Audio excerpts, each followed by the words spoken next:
Hi everyone, this is Abe again. I just want to give a quick intro on the next section. Next up, we have a fireside chat with Mr. Cheng Lu. He is the president of TuSimple. I'm sure you're all aware of TuSimple to some degree. It is a global self-driving technology company. The company went public, I believe, on April 15 of this year, raising approximately 1.35 billion at an approximate 8.5 billion valuation. Mr. Lu has over 14 years of experience in strategy and corporate finance. He leads teams to increase truck safety, lower transportation costs, and reduce carbon emissions. Previously, Mr. Lu co-founded and was a partner and CEO of KCA Capital Partners, a growth equity investment fund. He started his career at the investment banking division of Citigroup in New York. Hey, Catherine. Hey, guys. Great. Well, thanks for joining us. First of all, we love to highlight the great work, TuSimple has done, especially, in the self-driving space. We have seen a lot of growth in this area with, companies, a few of them has gone SPAC in the last week or so. And obviously TuSimple has gone through the traditional IPO route. So maybe we can start a little bit with, how did you think about this company? At what point did you say, well, this is what I want to do with the rest of my life? Or, how is this, come about? And maybe walk us through, journey of TuSimple, starting as a small company to all the way IPO. Sure. Great. It's a lot of questions and great questions. Well, thanks for having me. Excited to share some thoughts on TuSimple. We were founded in 2015. At that time, autonomous driving was already a nascent industry. The majority of the players, actually all the players, were focused on robotaxi. And so automating passenger cars, and primarily for the taxi space. We believe that given the level of artificial intelligence technology, and as well as the use case and the value proposition, trucking just made a lot more sense. Trucking is point to fixed routes, a lot more volume density, revenue density per route. And then in countries like the US or Europe, there's an extreme shortage of truck drivers and also extreme turnover of truck drivers. In the US alone, of the 2.3 million truck drivers, every year there's over 100% turnover in this space. So can you imagine one of the largest industries in the world and in the US, and everybody that's part of the industry either changes their job or leave the industry once a year. So a lot of issues that's happening with the industry. On the demand side, it's also very clear that the demand for capacity for trucks and drivers continue. E-commerce, on-demand economy. As users, as consumers, we all want our goods delivered to us today, right? And most tomorrow, but certainly not a week from now. And so again, that changes and adds more pressure to the supply chain. And a lot of that is actually more front and center because of COVID pandemic. So we recognized those things and we embarked on a journey in 2015. That was a challenging journey. We certainly, as a technology has never been done before. We weren't, Silicon Valley darlings when we started. So every step of the way, we had to prove ourselves with technology, with the right partnerships. And I think over the last several years, we've done a good job. We IPO'd in April of this year. It's worth noting that was a traditional IPO, not a SPAC. We raised over $1.3 billion. And I think today we have a healthy $10+ billion market cap. So definitely a lot of progress. I think we're clearly seen as one of the leaders in this space, if not the leader. And still have a long way to go, but we're off to a very good start for next phase of our journey. Great, thank you. In terms of technology space, right? Everybody who's very excited about self-driving, excited about EV, right? We are looking at now more and more investment pouring into this sector. We actually have a logistic mobility panel later today, but I'd love to pose this question to you first. What do you see as, currently the most exciting area in terms of technology development in your world? How has that changed in the last 2 or 3 years? And on top of that, what do you think is driving this innovation? The most interesting thing in my world is, of course, level 4 autonomy, right? So, because only level 4, when you can remove the driver from the mission, from the drive, can you really create new freight capacity. And that's solving the biggest pressure point in this industry. As I alluded to, demand for freight capacity goes up and supply is going the other direction because of driver shortage, driver turnover, and safety concerns. So level 4 is the key.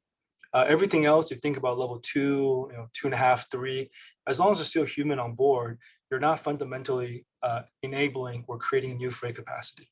And so the value proposition isn't as strong. Things like electric vehicles, hydrogen, I mean, it's also, of course, very exciting. That will make the capacity cleaner, right?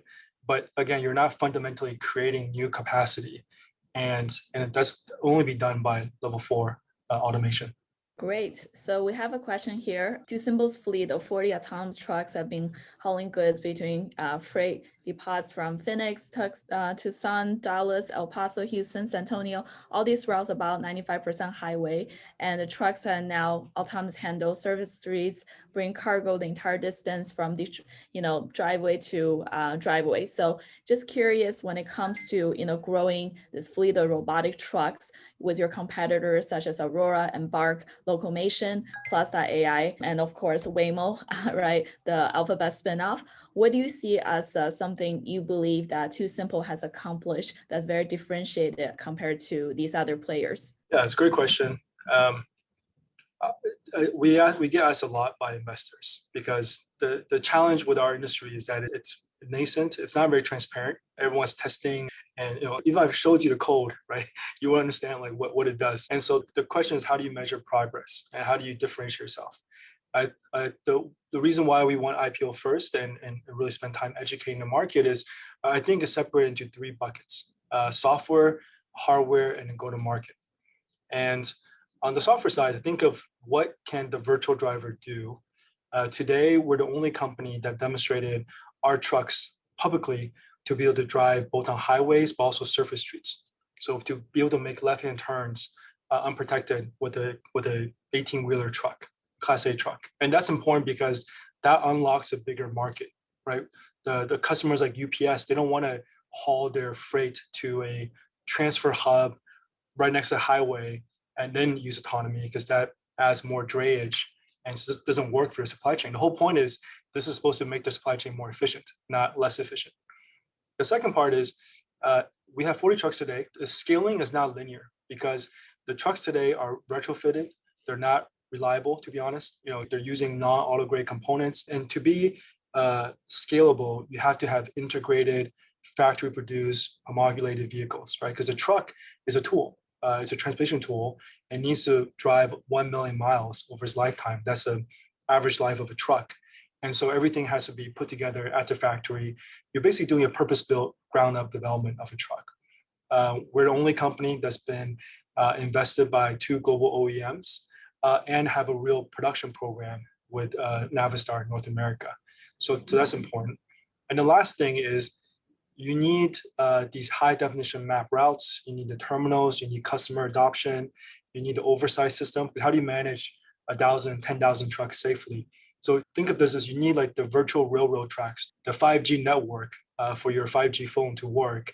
And on this aspect, we've done way more, have accomplished a lot more than any of our competitors. So all 3 are important, and you kind of have to, I think adding up 3 of them is what we believe increases our competitive leadership. Thank you very much. On that topic, you mentioned you're invested by 2 of the largest OEMs in the world. When it comes to that strategy play, how did you think about integrating with these OEMs? How did you pick these partners, and how did you think about sort of the geopolitics play on this decision making part? Yeah, I think there's 5 global truck OEMs. On trucking side, the OEMs are not as big as the past car. They're not as vertically integrated. So globally, there's Daimler, Freightliner, there's Volkswagen Traton, which is Scania, MAN, there's PACCAR, there's Navistar, and there's Volvo. There's really 5 big ones. Of course, there's a bunch of OEMs in China like Foton, FAW. There's Hyundai, Hino, kind of Asia. So it's a pretty limited set if you kind of exclude the OEMs that are in China, the global OEMs. It was a 2-way street. Obviously, it only wasn't us picking the partners. It was a lot of vetting both sides. We liked Navistar because they, I think, are very their culture of getting work done is very impressive to us. Traton is part of the Volkswagen family, so one of their brands, Scania, is known to have the most technology advanced trucks, and they have if not number one, but number two market share globally. In Europe, in Australia, they're entering into China, which is good for us too. So for those reasons, we like those two partners. Geopolitical, I think you're probably referring to China and US. So for instance, if you wanted to do business in the US, it's probably unrealistic, very unlikely you can use a Chinese OEM. It's not even geopolitical, it's just practicality.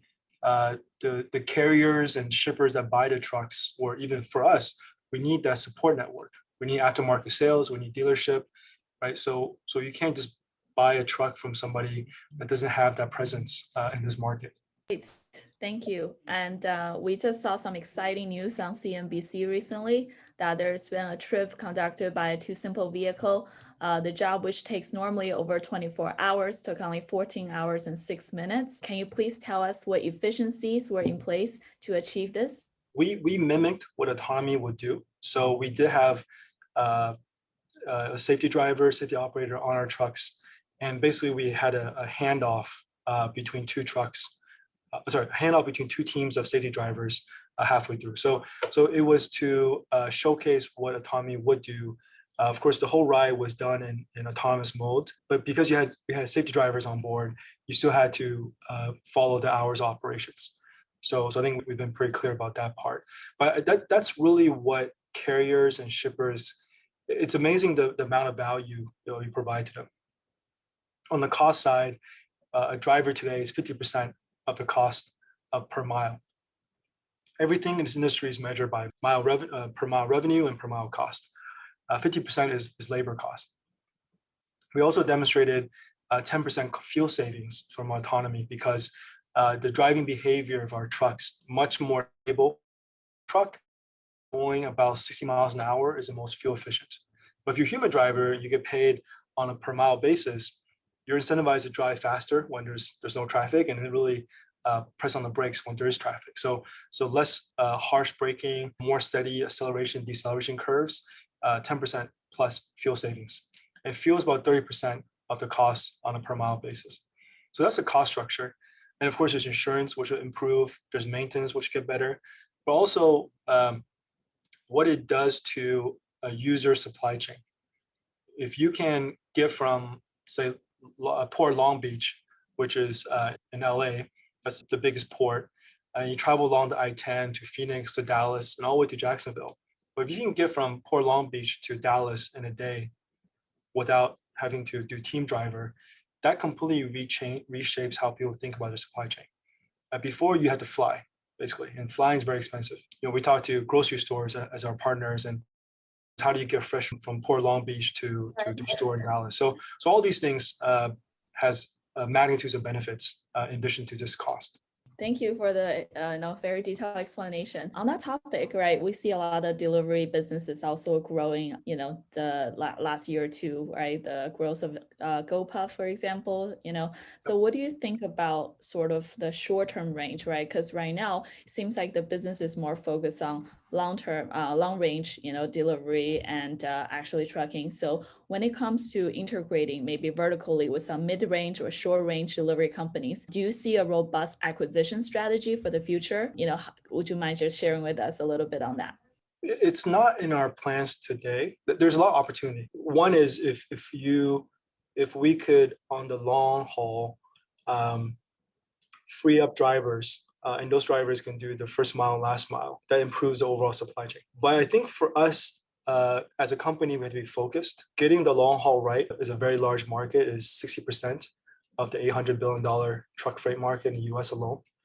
And so we think of ourselves as kind of intermodal 2.0, right? Where we work with folks like the UPSs, the JB Hunts. Their business is, how do you get a good from point A to point B and provide the best end-to-end logistics solution?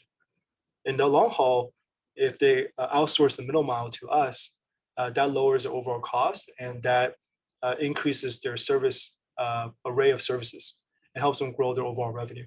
So I think that to us means there's less channel conflict, and we can have a way to expand with our large customers rather than try to compete with them. And we're not very good either, right? Logistics is a very difficult business. So again, we have to focus on what we are good at, or on a more defined swim lane. Got it. And we have another question here. So trucking isn't cheap. It costs on average like $1.69 per mile to operate a long haul truck. About 40 cents of that represent the driver's salary. Meanwhile, truck drivers are hard to find, with one estimate suggesting that U.S. freight industry currently faces a shortage of 100,000 drivers. And that could triple by 2026 as e-commerce continues to push the demand for freight higher. How is TuSimple addressing this challenge? And do you think this trend will be a major driver of autonomous trucking adoption? 100%. I mean, this is the biggest pain point the industry is facing. And it's a massive industry. The biggest pain point, if you ask the shippers, carriers, brokers, right, what's the biggest pain point? It's not being able to find reliable freight capacity because of driver shortage, driver turnover, increased safety cost. And so autonomy, again, creates, for us, our job at TuSimple is to, we're not a tier one provider. We don't want to sell software. We want to enable autonomous freight capacity. And that's what we're doing from the software standpoint, hardware, and our go-to-market. So that really is the biggest driver of why this industry is going to take off. It's just a true value proposition. And I think one of the interesting things that attracted me to this industry is that for a disruptive technology, when you look at a disruptive technology like this gaining adoption, you kind of ask yourself, like, who do not want to see it succeed, right? Like, who are the incumbents that are not aligned with this new technology being out there, gaining adoption? And I think in our case, there really isn't one. All the stakeholders really benefit. So OEM, you can sell more trucks at a higher margin. Tier ones, of course, sell more components. The users, the carriers, the shippers, the brokers get more capacity. Now, of course, we have to worry about driver optics and labor issues, but overall, given the driver shortage, that's really something that we're solving rather than creating more problems. So again, long-winded, but no, that's right. I mean, this is single-handedly the most important driver of this industry. Thank you very much. The next question we have is more just overall your view on general geopolitics. We have actually quite a few people asking this question earlier to other panelists as well, just so you know, because our firm MarketX is focused on US-China investments.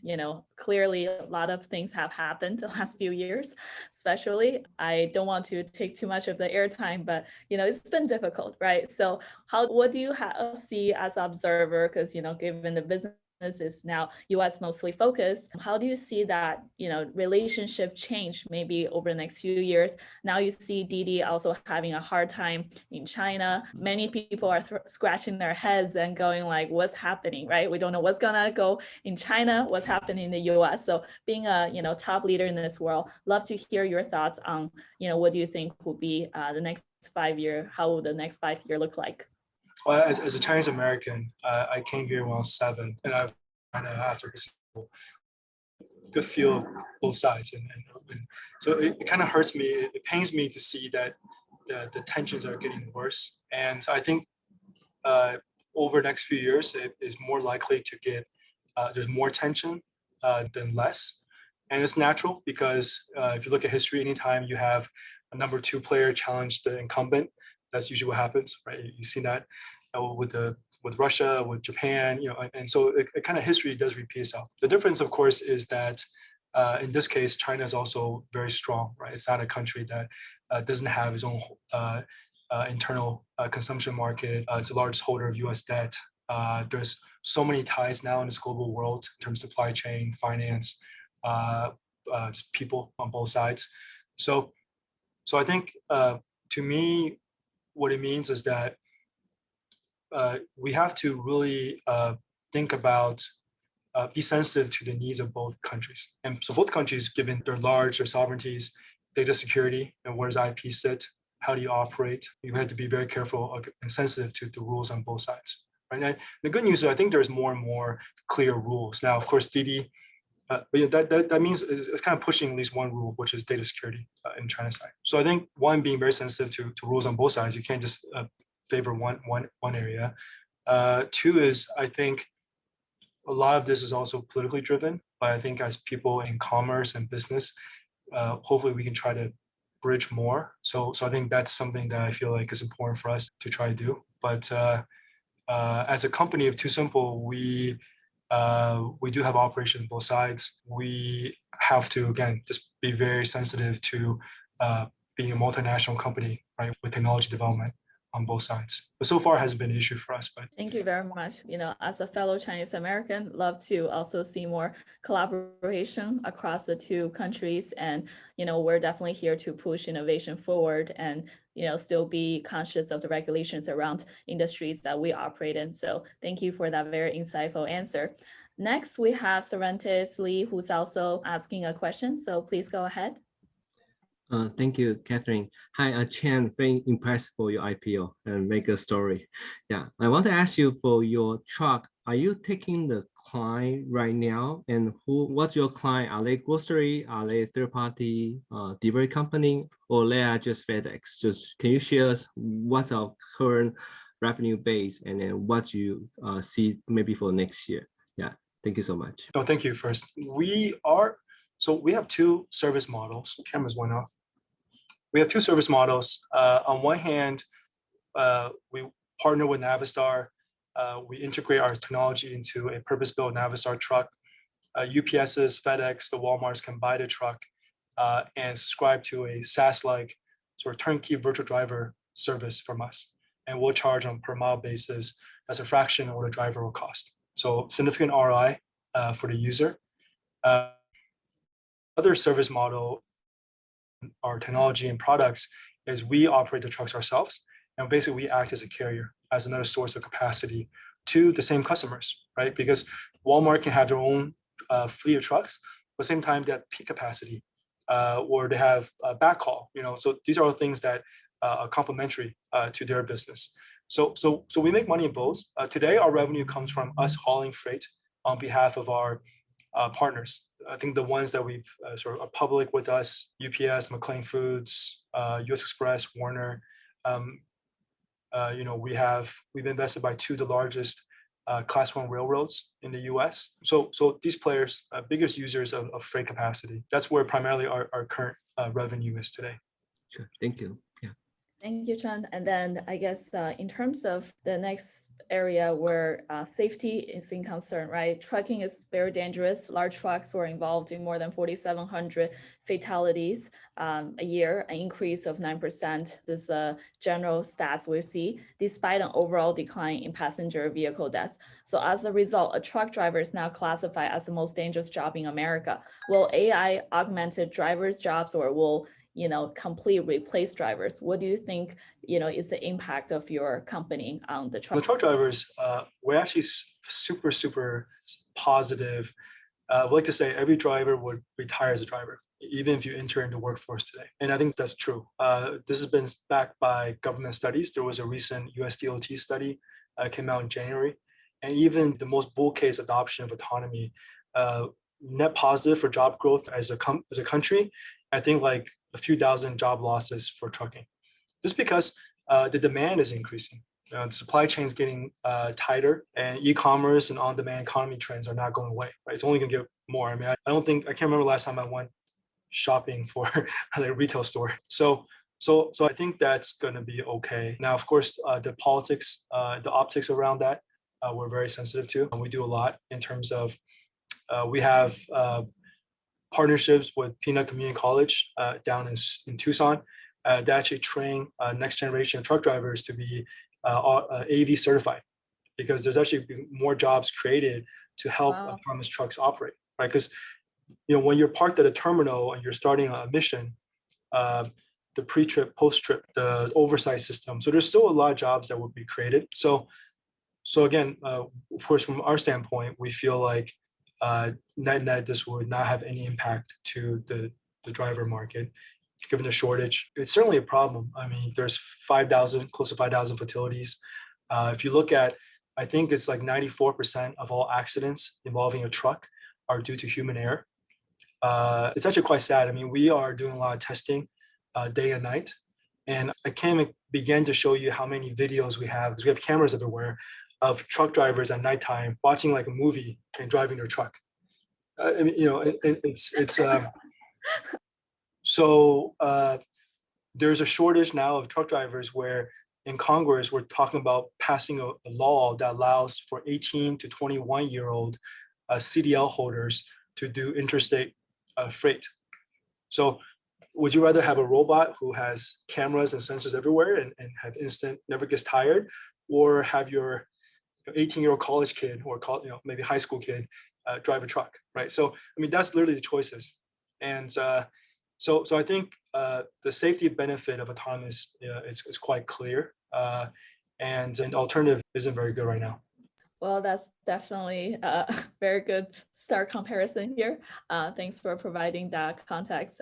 We have another question, as a follow-up to this one. If AI replaces drivers, there are many policy advocates that are pushing for job replacement. Do you think that the autonomous trucking industry will take lead in developing, retraining programs for drivers who lost their jobs, or would that be the responsibility of government entities, right? We talk about universal income. What types of new jobs within the industry do you think the drivers can take on? I mentioned earlier, we do have programs to train up, to improve the know-how of drivers to fit autonomy. And there's certain steps, because you look at the mission, traditional. So there's certain things we do replace of a driver, like the onboard driving, but there's a lot of things that we don't.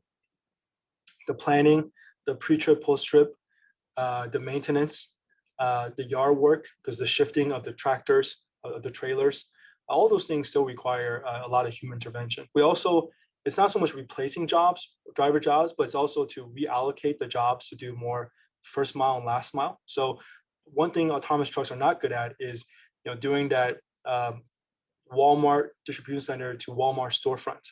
I mean, a truck driver would be able to do 12 runs a day.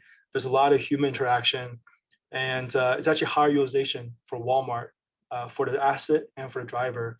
And the driver gets to go home at night to his family or her family, versus what we're doing, which is the over-the-road long haul, which is really the toughest part of truck driving. I don't think it's, if you look at, it's a great question about whose role it is to train the workforce, but I think it happens naturally. It's evolution.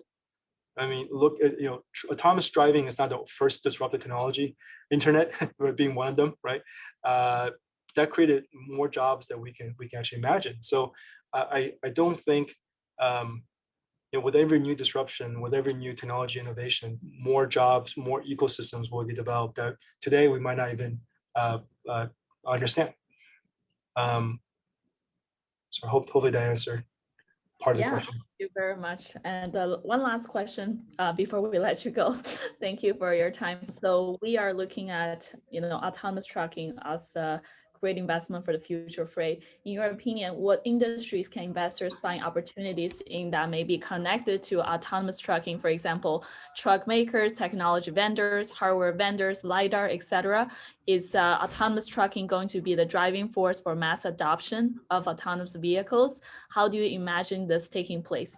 I think autonomous trucking will be, and we're seeing that after we IPO. There's, I think, 3 companies that are announced a SPAC on the autonomous trucking side. Overall, I think it's good for industry. It's like EV now, right? Now investors are more focused on this space. I think more capital will come in. I think for trucking, autonomous trucking, one thing we ask ourselves is, does the barrier to entry get higher and higher over time, at least over the next 5-10 years? And the answer is absolutely yes.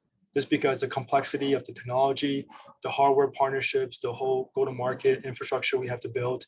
And so I believe as being one of the leaders, if not the leader, more capital and more resources will come to those, just given the size of the market, right? This is a market that, given disruption, investors cannot miss it. And that's what we hear from investors all the time. Now, investors ask the question, well, who do I invest in? And when should I make an investment, right? And of course, people have different opinions there. So I think because by virtue of this, it changed quite a few. Future of trucking is that if you look at the market today, it's a very fragmented market. It's one of the most fragmented markets out there. Of the $800 billion market, there's 500,000 carriers.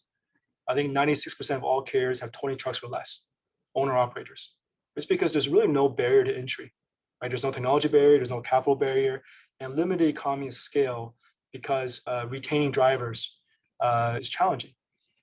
But with autonomy, that will change. I think we will see consolidation, especially in middle mile. That also, you can think about what are some of the opportunities or how that will reshape existing businesses and help new ones get started. The supply chain obviously will continue to evolve and grow because of the adoption of this technology.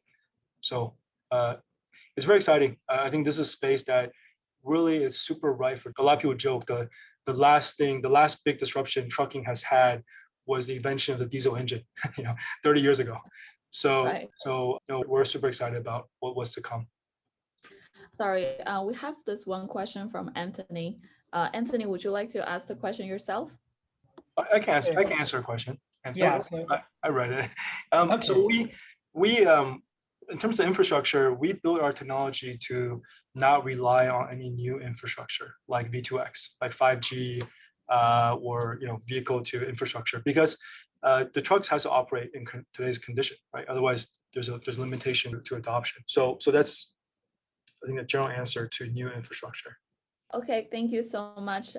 As we move more into the future of transportation, and definitely impacts every aspect of our lives, and autonomous driving is one of the most highly invested areas. We very much congratulate on the success of TuSimple. Thank you so much for joining us today, and love to have you looking at most of our upcoming investments, and look forward to keep collaborating. Thank you so much for your time.